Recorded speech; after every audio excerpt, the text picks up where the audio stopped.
경제하는 사람들의 마음을 읽어보는 코너 호모 이코노미쿠스입니다. 가정의 달 5월입니다. 어린이날, 어버이날, 스승의 날. 혹시 이런 고민 하고 계시지 않으세요? 10,000원, 5만원 상품권. 5만원, 10,000원 상품권!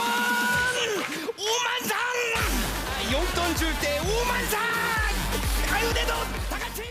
네, 뭐 이렇게 5만상까지는 아니더라도 줄줄이 돈세 나갈 일에 마음 복잡하실 겁니다. 그 고민 좀 덜어드릴게요. 오늘은 이른바 국민 재테크 멘토 김경비 작가 함께하겠습니다. 작가님 어서 오십시오. 네, 반갑습니다. 자, 이 가정의 달이 아니라 부담의 달 아닌가요? 예. 이 짠테크 강조하시는 우리 작가님 더 하실 것 같은데. 저도 피해갈 수 없는 게 5월인 것 같습니다.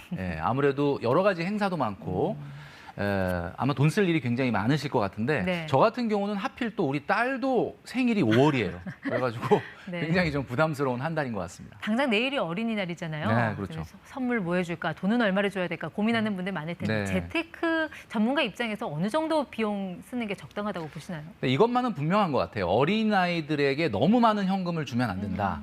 처음부터 현금을 많이 줘 버릇하면은 상당히 기대치가 올라가고 힘들어질 수가 있거든요. 그래서 사실은 처음부터 돈을 많이 안 주는 것이 좋지 않을까. 보통 5만 원 정도 내지는 또는 네. 그 현금보다는 문화 상품권 이런 것들을 좀 주는 것이 어떨까. 5만 원 이내에서. 이내에서. 그런데 네. 대체 어린이날에 이 어린이는 몇 살까지를 어린이로 봐야 네. 되는 거예요? 이거 갖고 또 싸움이 많이 엄마하고 아빠하고 또 싸움이 나는 경우가 많이 있는데 실제로 기준은 6세부터 만 6세부터 13세까지가 어린입니다. 그래서 중학교 1학년까지 혹시 생일이 안 지났다면 네.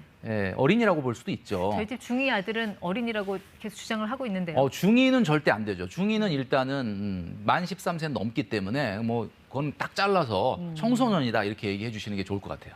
네. 이 선물이나 현금 말고 요즘 자녀분들한테 주식 주는 분들도 있던데. 네. 네. 아무래도 어떻게 이제 경제 공부를 시키기 위해서 주식을 선물로 주고 요즘은 또 증권회사에서 부모와 같이 동행을 하면 나이와 상관없이 증권 계좌를 주식 계좌를 만들 수가 있거든요. 네. 주식 상품권도 이제 판매를 하고 하기 때문에 네. 그런 걸 주는 것도 굉장히 좋은 것 같습니다. 그렇군요. 네. 자, 이게 토끼 같은 자식만 있는 게 아니잖아요. 부모님 은혜도 좀 챙겨야 되는데, 네, 자, 그렇죠. 이제 5월 8일 어버이날. 네. 자, 이 어르신들한테는 뭐 뭐니 해도 머니가 최고일까요? 네. 뭐 일단은 한국이 노인 빈곤율이 좀 OECD 국가 중에서 높은 편이니까 당연히 이제 현금을 좀 드려야 되는 거 아니냐 이런 이야기가 많이 있는데 사실 우리 어버이날의 취지로 봤을 때는 뭐 현금도 좋지만 우리 네. 부모님이 필요로 하는 것들을 좀 사드리고 무엇보다도 우리 부모님하고 같이 시간을 보내는 것이 네. 가장 좋은 선물이 아닐까라는 생각을 하는데 사실 2년 동안 우리가 코로나 때문에 어버이날을 제대로 못 챙긴 분들이 많잖아요. 네. 그래서 우스갯소리로 요즘 부모님들이 단단히 벼르고 있다. 이런 이야기도 있습니다. 예. 네. 그러니까 이왕이면은 뭐 카톡이나 모바일 뱅킹 쓰지 말고 네. 봉투에 잘 담아서 직접 뵙고 그렇죠. 시간 보내면서 드리는 센스가 필요하다. 네. 자, 부모님 선물 말고 이 용돈 있잖아요. 네네. 용돈은 한 어느 정도 드리는 게 적당한지 네. 이것도 참 많이 받는 질문 아니세요? 그렇습니다. 이게 사실은 일률적으로 어떤 기준을 딱 갖다 대기는 굉장히 어려운데 일반적으로 우리 사회 초년생분들은 경험이 없다 보니까 직장을 딱 잡으면 본인들이 굉장히 슈퍼맨이나 슈퍼우먼이 됐다고 생각을 해서 막 부모님들한테 굉장히 큰 용돈을 드리는 경우가 많아요. 네. 근데 참 주의하셔야 될 거는 처음부터 너무 많은 금액을 책정을 하면 나중에 이걸 잘 지키기가 어렵습니다. 그래서 부모님한테 드리는 용돈이나 생활비는 특징이 네. 뭐냐면 한 번 드리면 계속해서 드려야 된다는 특징이 있기 때문에 중간에 빼면 많이 서운하시죠. 그렇죠. 네. 우리가 유명한 영화 대사 있지 않습니까?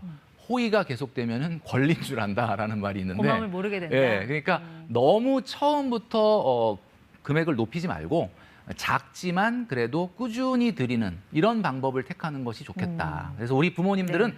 우리 자녀분들이 경제적으로 빨리 독립하는 걸 원하시지 뭐 돈을 많이 주는 거 이런 거를 별로 원하시지 그래요. 않을 것 같아요. 네.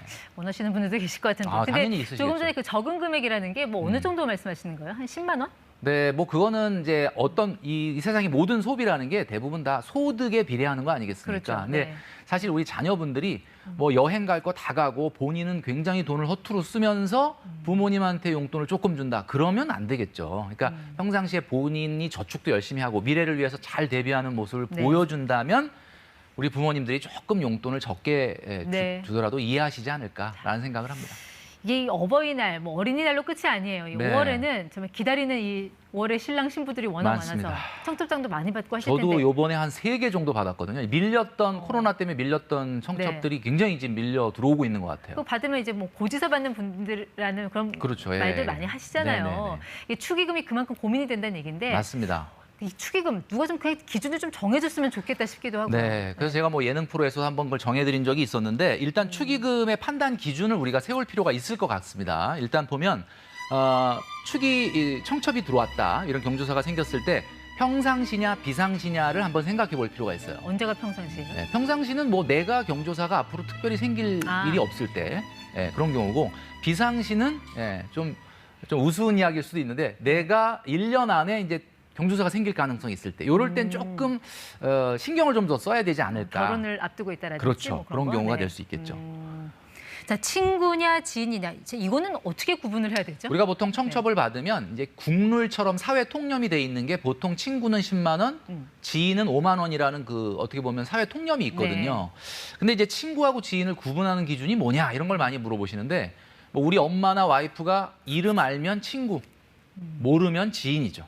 그럼 얼마씩 해야 돼요? 예, 뭐 보통 친구 같은 경우는 10만 원, 지인 같은 경우는 5만 원 정도 하면 될 것 같습니다. 그래도 지인이라고 해도 호텔에서 뭐 결혼식 한다든지 이러면 5만 그러면 원 내기 좀 당연히 미안하지 않나요? 식사 비용에 대한 것들은 보통 우리가 챙겨주는 것이 기본적인 우리나라의 상부상조의 문화이기 때문에 네. 식사 비용에 따라서 조금 달라져야 되겠죠, 그 부분은.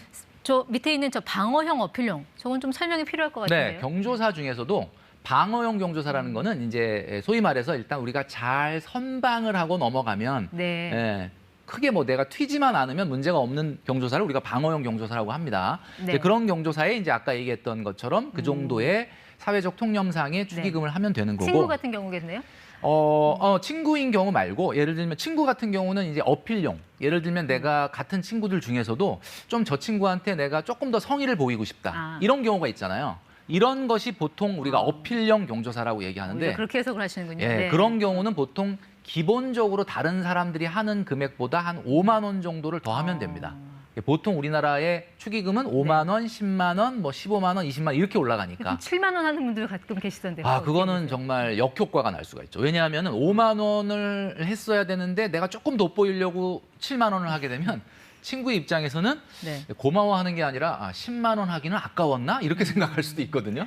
예, 그러니까 그건 좀 조심해야 되지 않을까. 요즘 워낙 결혼 안 한다는 비혼족들이 많아서 맞습니다. 이런 분들은 내가 뿌린 것만큼 받지도 못할 텐데 어떻게 해야 되나 이것도 고민하시죠. 내가 결혼 안 할 건데 이거 내가 해야 되나 이런 고민을 하게 되는데 우리나라의 이 상부상조의 문화인 축의금 문화 사실은 이제 어쩔 땐 잠깐 헷갈릴 때가 많이 있는데 사실 우리가 슬기로운 소비 생활이라는 게 쓸데없는 돈을 안 쓰려고 하는 거지 쓸 돈을 안 쓰려는 건 아니죠. 그러니까 기본적으로 할 거는 해야 된다라는 겁니다. 맞아요. 인간관계를 너무 계산적으로 재면 피곤합니다. 네.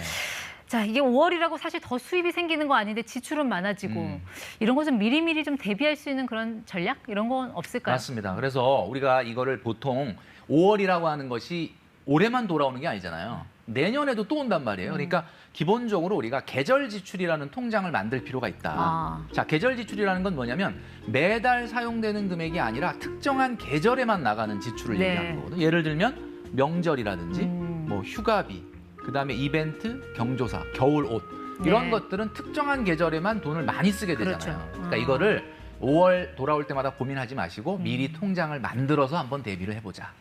생각해보니까 기념일이 하루 더 있었어요. 5월 21일 부부의 날. 그런가요? 예, 그러나 부부의 날은 1년 365일이 부부의 날이어야 되는 거겠죠. 네, 호모이코노미쿠스 김경필 작가와 함께했습니다. 네. 고맙습니다. 감사합니다.